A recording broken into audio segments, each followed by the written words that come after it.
In the city, Peter goes through his daily routine with his wife Alice and their 2 daughters. One night, he's looking out the window when a bright light appears in the sky. Suddenly burning objects begin falling and killing all the people on the streets as they try to run away. When the building gets hit as well, Peter wakes up and realizes it was a nightmare. This has been going on for weeks and Alice asks him to see a doctor because the family is worried, but he says he can figure it out himself.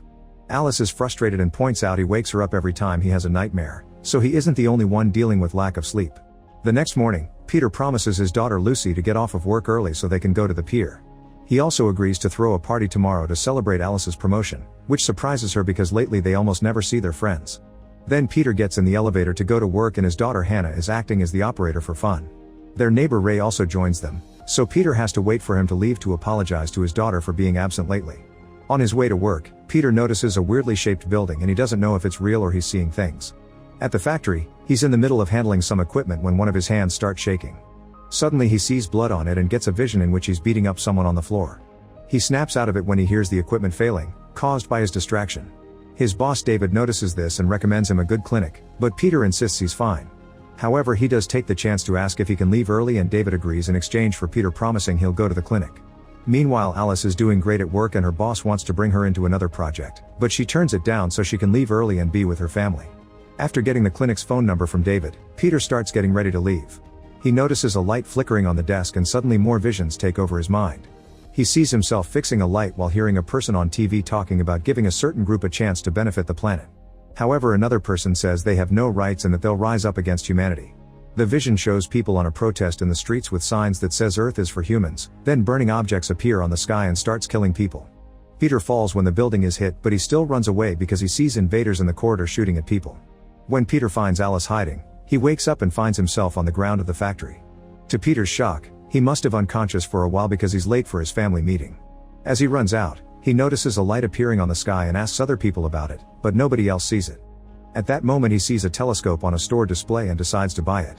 At home, Alice tries to make up an excuse for Peter, but the girls don't buy it and they're still disappointed. When Peter finally arrives, he tries to apologize, however Alice is furious and keeps on scolding him. Peter has no choice but to admit he passed out at work, however Lucy is woken up by their fight and Alice has to go take care of her. That night, Peter dreams about the invasion again and this time he sees Lucy crying next to her dead parents, begging them to wake up. Suddenly Hannah comes out with a gun, only for Peter to wake up and stare at the clinic's number. The next day, Peter tries to talk to his daughters, but Hannah leaves the room. Lucy is angry too, but at least Peter gets to apologize to her and fixes her broken talking monkey. Before leaving for work, Peter tells Alice he's called the doctor for an appointment, which gives her hope.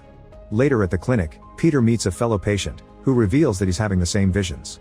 The guy believes something big is coming and that the people in the clinic erase their thoughts to stop society from going into chaos. Then the man leaves for his appointment and Peter starts having visions again. He sees the city destroyed and a group of armed survivors being guided by David, who offers the factory as a base. Starting to understand the other patient, Peter decides to leave the clinic without seeing the doctor. When he gets home, he tells Alice that he thinks his visions are warning them about an incoming disaster and he skipped the doctor, leaving Alice very disappointed. That night it's Alice's party, but instead of mingling, Peter chooses to be in the balcony with his telescope, expecting the worst. When the party is coming to an end, Ray comes to tell Peter he should concentrate on his family. Suddenly they hear some thundering noises and the sky lights up with falling glowing objects. To Peter's shock, Ray can see it too. As Alice and Ray's wife join them, a drone flies by and crashes into a building, causing a huge explosion that sends shockwaves through the city, tearing it apart. Peter's group are thrown against the window and lands inside the apartment.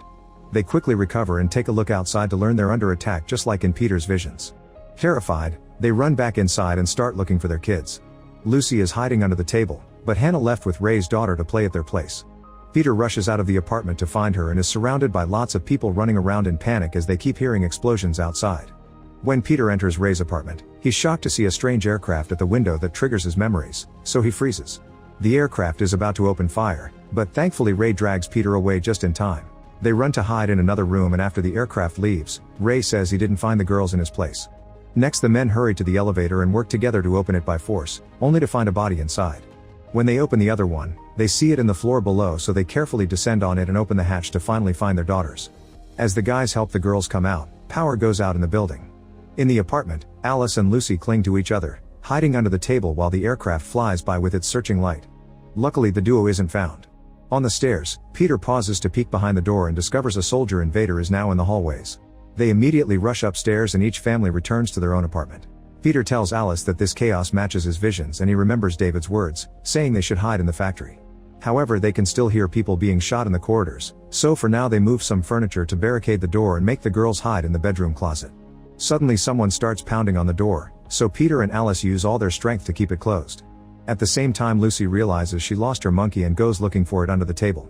At that moment the soldier in the corridor fires at the door, but thankfully the couple ducks just in time. Then the soldier starts making holes in the wall, so the couple runs to the bedroom to hide and discovers Lucy is missing. When the soldier comes in, he hears Lucy's toy and comes closer, only to stare at her as if he was shocked by what he sees. He tries to touch her, but Peter arrives and kicks him off. Then they start fighting and after lots of struggle Peter steals the soldier's weapon, but he can't use it. As the fight continues, Alice appears at the door and calls for Lucy to take her back to the bedroom. The soldier overpowers Peter and tries to stab him, but before the knife can reach him Alice hits the guy to make him fall. Then she starts beating him up and knocks him out, only stopping when Lucy calls out for her. Afterward the family leaves with the soldier's weapons and sneaks around the corridors while dodging tons of bodies. They take the stairs as they continue to hear screaming and explosions, so Peter goes to the roof first for safety. Suddenly he's attacked by someone, but he dodges just in time and notices it's Ray. Both families reunite and they stare at the city, which is burning down while the aircraft search the area with their lights. An aircraft suddenly destroys the neighboring building and Peter's group immediately hides to avoid being seen. The aircraft leaves after finding nobody and the group agrees they can't stay there, so they climb into the glass cleaner's lift. They barely go down a few floors before one of the supports breaks, forcing them to enter an apartment through a window. The lift falls right after the last person climbs out of it. Meanwhile the soldier wakes up and activates the tracker on his gun to look for the survivors. At the new apartment Peter examines the gun and discovers it's got a biometric trigger which can only be shot by its owner. The group discusses what to do and Peter once again brings up the factory, saying it was built as a fortress. There are soldiers still on the streets though, so Alice tells them about a tunnel a few blocks from there that could take them directly to the factory. At that moment the invaders shoot at the apartment and everyone is knocked down by the explosion. Alice runs to protect her girls but Ray's daughter runs to look for her dad, who is already dead. Her mother catches her before she can fall into a crater on the ground and the aircraft appears again, opening fire. Peter drags his family out of the apartment while hearing how Ray's wife and daughter get killed. In the hallway, Peter's family sees two more soldiers and hide behind a wall. Peter grabs some wires from the floor and uses it to mess with the gun, bypassing its biometric authentication. When the soldiers get closer, Peter manages to quickly shoot them down in quick succession. Then the family leaves the building, finding the streets full of debris and flames. They can see more soldiers bringing out people to kill them and they rush to hide as the massacre continues.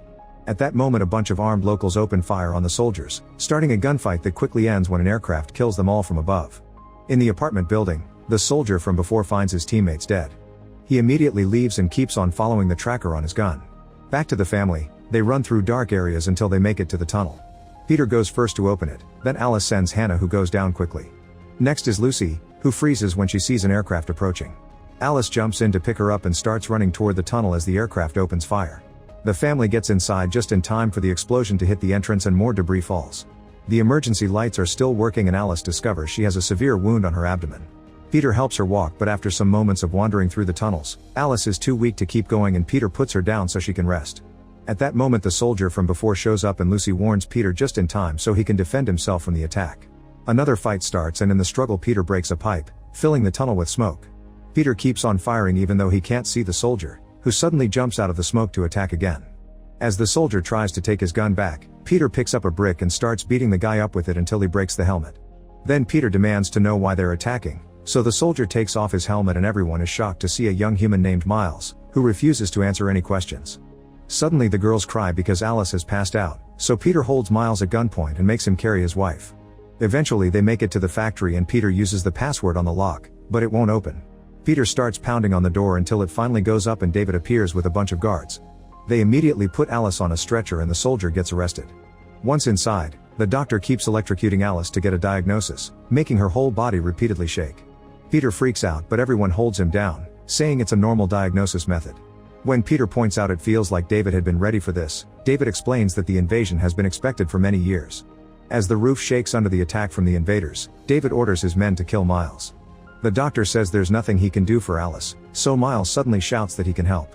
At first Peter thinks the guy is lying to be spared, but he looks at his dying wife and is desperate enough to let him try. The shelter keeps on shaking and David announces an evacuation, mentioning he has transport in a lower tunnel. Peter tells his daughters to leave with David while he helps their mom. Afterward, Peter and Miles take Alice into another room and Miles starts cutting Alice without any kindness, which makes Peter angry again. Miles opens up Alice's skin and reveals a bunch of mechanical parts with the bullet stuck in them. Peter freaks out and Miles realizes he doesn't know what they truly are. He explains Alice needs an alternate source of power and Peter can provide it, so he gives him instructions on how to access himself. Peter uses a knife and is shocked not to feel any pain at all as his skin opens up, revealing he also has mechanical parts and artificial organs. Miles warns him that if this doesn't work they'll both die, but Peter tells him to do it anyway. As Miles connects Peter to Alice, Peter passes out and sees the visions again. It turns out they don't predict the future, they're actually memories from the past. Peter and Alice are AI robots known as synthetics, who used to work as janitors and weren't treated well by their bosses. The humans created all synthetics to serve them, but their numbers were rising and people started to argue if synthetics deserved rights too. Protests took over the streets, claiming that synthetics were stealing their jobs and Earth was for humans. Eventually humanity got tired of synthetics and started a war against them, opening fire on a normal afternoon to kill them all. Peter hid with Alice and when a human almost found them, Peter quickly knocked him out. Then he took his gun and shot at more incoming human soldiers. The first human woke up and tried to capture Alice, so Peter started beating him up until he was truly dead.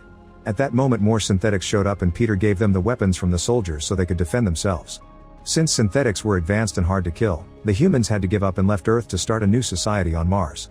In the city, a group of synthetics patrolled the streets to check the damage, revealing that all of Peter's co-workers and neighbors were also artificial. David was sure humans would come back for more and started preparing the factory as a base for the future. Alice found Lucy and Hannah crying for their dead parents. The girls were both synthetics who had been adopted by humans. Hannah pointed a gun at them, but the couple explained they were synthetics too and Peter hugged her. That day they adopted the girls. Afterward the synthetics started rebuilding the city and lived a normal life with the rights they always wanted. Some synthetics wanted to forget about the war and the guilt of killing, so they wiped their memories to forget everything, including their own nature. David and his team kept it so they could protect everyone in the future.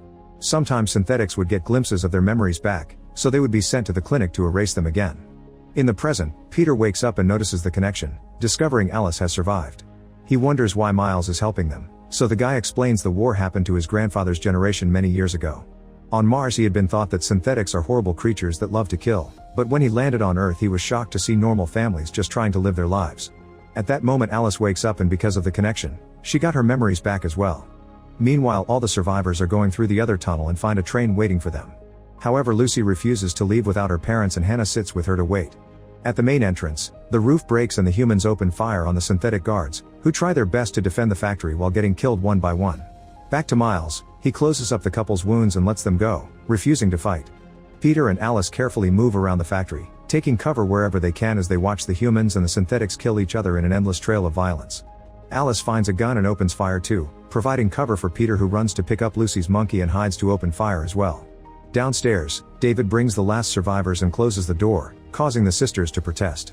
Feeling bad, David opens it again. The sisters don't want to get in the train, so David and his men have to take them by force. As soon as they have an opening, Peter and Alice go down the tunnel and the soldiers follow them. The couple locks the door behind them and starts running, noticing the train is leaving without them.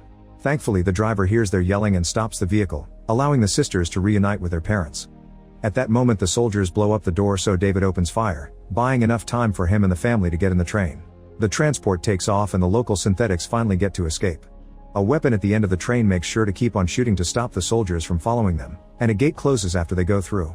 Sometime later, the train crosses a bridge over the sea, and that bridge is destroyed after they pass through so nobody can know the location where the synthetics will be starting a new life. Make sure to subscribe and turn on notifications so you can watch more videos like this. Thanks for watching.